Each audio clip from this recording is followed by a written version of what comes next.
Hello dear students, आइए हम कुछ बातें हनुमान जी, संकट मोचन हनुमान जी से सीखकर उसको लाइफ में फॉलो करते हैं।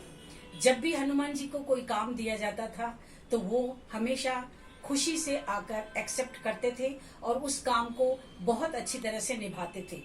जब राम जी ने सीता जी की खोज के लिए कहा कौन सीता जी की खोज में जाएगा, तो हनुमान जी ने सबसे पहले आकर उस चैलेंज को स्वीकार किया, चुनौती को स्वीकार किया था। वो जब भी कोई काम करते थे बहुत खुशी से करते थे, कभी भी उस चीज के लिए गम जाहिर नहीं करते थे। हमेशा इतने सामर्थ्य होते हुए भी वो अपना गुरु की बात पे विश्वास करते थे, गुरु की ही बातों पे वो हमेशा अमल करते हुए लाइफ में आगे बढ़ते थे।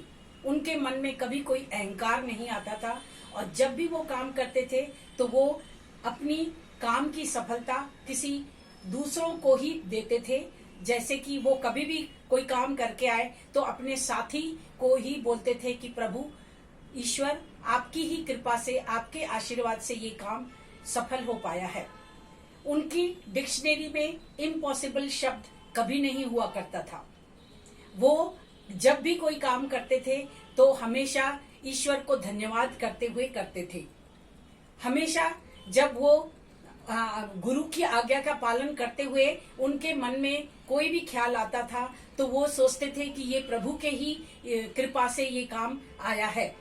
जब वो सीता जी की खोज के लिए सीता जी के पास पहुंचे तो वो अपनी मर्यादा को कभी नहीं भूलते थे। सीता जी ने कहा कि प्रभु ने मुझे भुला दिया है और मुझे अभी प्रभु के पास लेके चलो, लेकिन हनुमान जी ने कहा कि मुझे आज्ञा नहीं है और वो उन्होंने अपनी मर्यादा को क्रॉस नहीं किया, अपनी लिमिट को क्रॉस नहीं किया।